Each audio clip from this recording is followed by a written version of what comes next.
Alright, we're gonna have a conversation today. A real one. Because I've been quiet for a long time about a lot of things. Years, honestly. Because the advice you get from everyone, from friends, from people who mean you well, is always the same. Don't address it. Don't feed it. Don't give it oxygen. Just live your life. The truth will come out. The smart people will figure it out. And that's good advice, usually. But there comes a point where silence stops looking like dignity and starts looking like confession. There comes a point where if you don't speak for yourself, the loudest voice in the room becomes your voice by default. And the loudest voice in my room for a long time has been someone who is actively trying to destroy me. So today we're doing real talk. About the rumors, about the stalker, about dating in this climate, about what's been said about me and what's actually true. And about me, the actual me, not the version somebody with a vendetta has been broadcasting to anyone who listens. If you came here for the spiritual stuff, the depth work, the symbolic stuff, that's on the other channel. This one is just me sitting there talking to you. So let's go. I'm not gonna build up to this, I'm gonna put it on the table. There's a rumor going around, courtesy of my stalker, that I'm a PDF file. For anyone who doesn't speak internet, that's the coded way people use online to accuse somebody of being a The actual word gets you flagged by algorithms, so people use PDF file as a workaround. That's what's being said. Let me be very clear on camera. No cushion, no edge, no softening. This is a lie. It's a complete, full manufactured lie. There is nothing behind it. There has never been anything behind it. It exists for one reason, because the person spreading it knows it is the one accusation in the entire English language that does damage whether it's true or not. You don't even have to believe it, you just have to hear it. The seed gets planted, and once it's somebody's head, once it's in someone's head, it's there. That's why he picked it. Not because there's evidence, not because there's a story, because it's an accusation that bypasses the question of evidence entirely. The smear is the weapon. That is the whole playbook. Now here's the part that is hard to talk about without sounding bitter, so I'm gonna try to say it cleanly. I have spent years of my life, years, doing work around protecting people who have been preyed upon, around recovery from manipulation, around recognizing predatory dynamics, around helping people, especially people who were hurt when they were young, find their way back themselves. That is what I do. That is the work that takes up most of my waking hours. To have the accusation he chose to be exact opposite of who I am and what I do, that's not an accident. That is a person who knows me well enough to know exactly which blade would cut the deepest. That's targeted. That's calculated.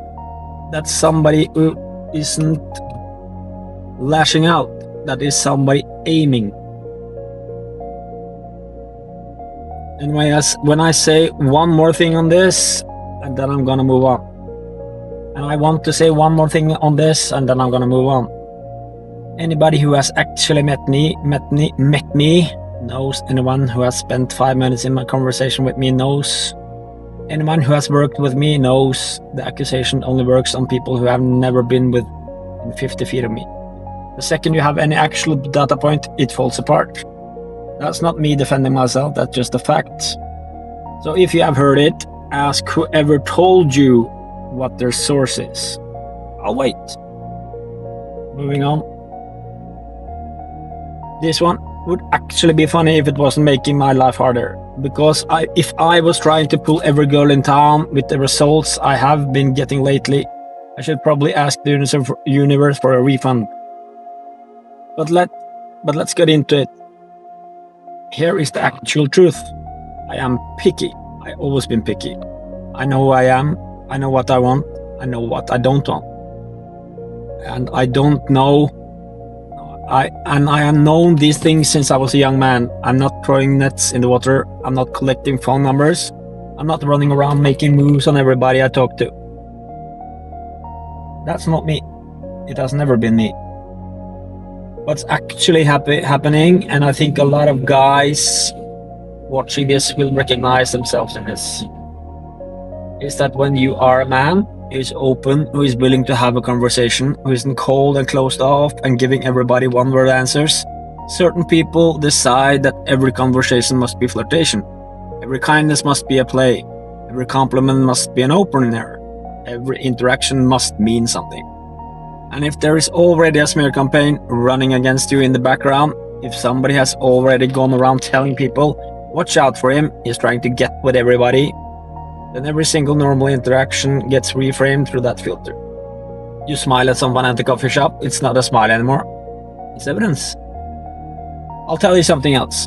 The rumor that someone is trying to pull everyone almost always comes from one at two places. Either it comes from somebody who is themselves running game and they're projecting because that's how the world would have it.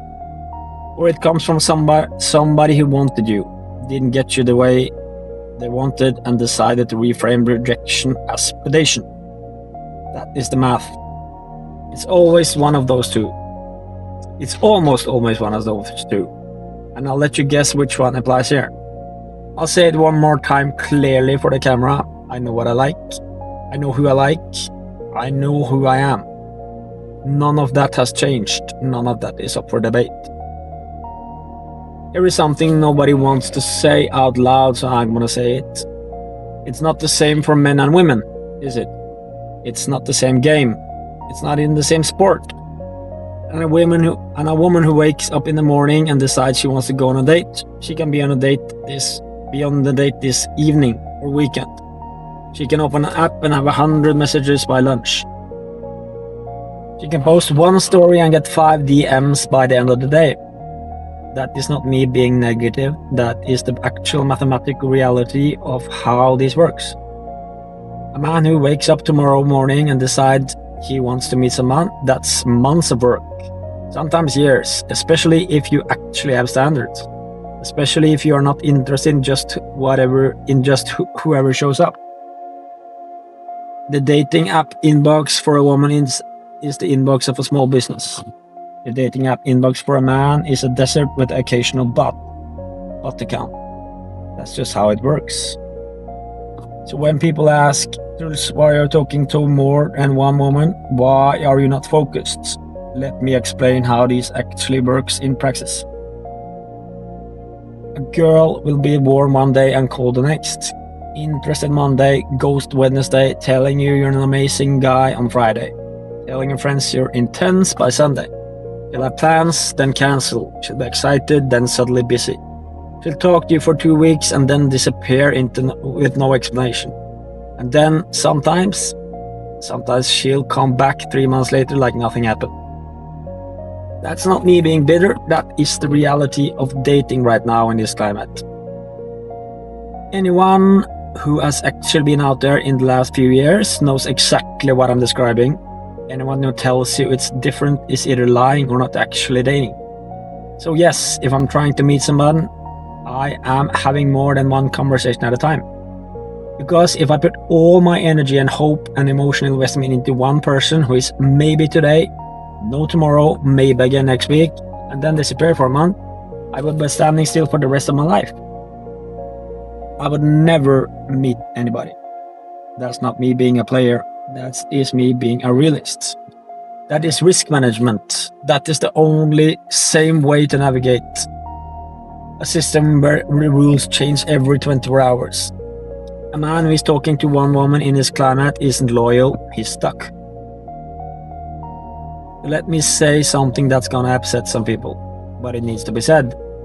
A lot of women right now think they're the main character of a movie, and everybody else in their life is an extra. Every match, every conversation, every man who shows up is a side character in their story. They are not looking for a partner, they're casting. This is not all women. I want to be clear. There are real women out there, grounded women, women with their own lives and their own depths and their own work. I have met some of them. I know they exist, but the cultural patterns right now, the dominant frequency of how a lot of women are approaching dating, that's a pattern. and anyone pretending otherwise is being polite, not honest. What does this look like in practice? It looks like every first conversation being an interview, where you have to perform interesting enough to advance. It looks like a person who can't talk for more than 10 minutes without bringing the conversation back to themselves.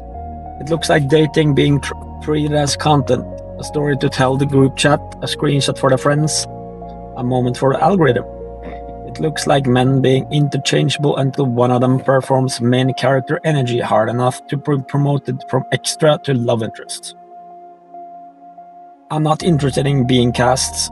I'm not interested in auditioning. I'm not interested in performing for a part in somebody's story. I want to meet a person, an actual person who is also looking for an actual person, not a content moment. Not a placeholder until the next thing, not a story for the group chat. Not somebody to post on Sunday and ghost by Wednesday. That is a small group. That is why I'm picky. That is why this takes time. And that's why I'm still single, by choice, more than people understand.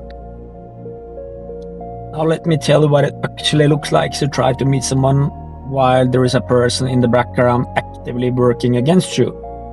Imagine you have a normal conversation with somebody, it goes well, there's a connection, you're thinking about asking her out properly, and then suddenly, without warning, she's distant, won't return your messages, won't meet up, and you have no idea what happened. That's happened to me a lot. More than once. What happened every time is that my stalker or his flying monkeys or somebody got to that person. She was reached out to by another woman he has talked to. He has gotten in the ear of mutual friends. He has whispered things to acquaintances I have never met. By the time I sit down at the table with somebody, the well has already been poisoned. The conversation I think I'm having is not conversation she's having. She's sitting across from somebody she's already been warned about. And here is the cruel part, really cruel part. I usually don't even know it's happened until much later, until somebody out of decency finally tells me. Look, somebody reached out to me and said you were dangerous. Or I heard from a friend that you were this and that. Whatever the latest thing is, by then the chance is already gone. By then she has already moved on. By then the damage is done. I have lost real chances this way. Real connections, real possibilities, not because of anything I did or didn't do, but because there is somebody whose entire project is making sure I don't get to have a normal life. And here is the part that is almost impossible to talk about without sounding paranoid, but I'm gonna say it anyway. The stalker doesn't have to win every time. He just has to make it expensive enough that I stop trying. That's the actual goal. Make every connection cost so much, take so much explaining, require so much background management that eventually I just stop reaching out. Eventually I just stay home. Eventually I just give up on the idea of meeting anybody. He hasn't won that, but I want people to understand the actual cost of what this kind of campaign does to one person and a person's life. It's not just about lies, it's about the steady, slow erosion of every opportunity. It's about being made unfamiliar to yourself in your own life. So I'm gonna end this with the part nobody asks me. Who am I actually looking for? Who is the woman I am picky for? What is the standard I am holding the line on that makes me take so long? She is a real person with her own life, with her own work, with her own depth. She is not waiting for a man to give her a story. She already has one. She has done some shadow work. She has met herself in the dark and come back. She's not afraid of the heavy stuff because she is already sat with her own. She can hold a conversation about something other than herself for more than 5 minutes. She's not running a brand. She's not creating an aesthetic. She's just a person, awake, present, and available. She knows the difference between attention and love. She knows the difference between intensity and depth. She's capable of being chosen and choosing back. She doesn't disappear when things get real. She doesn't run from her own feelings by changing the subject every 20 minutes. That woman exists. I know she does. I have met versions of her in flashes. I've had glimpses of her. I just haven't found the one yet who is fully here, fully ready, fully aimed in the same direction at the same time. And that is okay. I would rather be alone doing my own work, being who I am, than be in something fake just to look less like a target. That's the choice I have made. That's the choice I am going to. That's the choice I am going to keep making until the right person shows up. So that's the real talk. I am not who he says I am. I am not chasing every woman across my path. I am not the thing he's calling me. And I want to be very clear one more time that specific accusation is a lie. Period. Full stop. If you haven't told that about me, the person who told you that is part of the problem, whether they know it or not. I am one guy trying to do meaningful work, trying to live an honest life, trying to protect a few people I care about, and yeah, trying to meet somebody real. Eventually, when she shows up. If you have made it to the end of this video, thank you. Genuinely, thank you. It took a long time, and I appreciate you sitting with me through it. If you've been on the receiving end of a smear campaign yourself, and there are more of you out there than people realize, you already know exactly what I have been talking about. You're not crazy. You're not imagining it. Slow person is real. The slow poison is real. Cost is real. And you're not alone.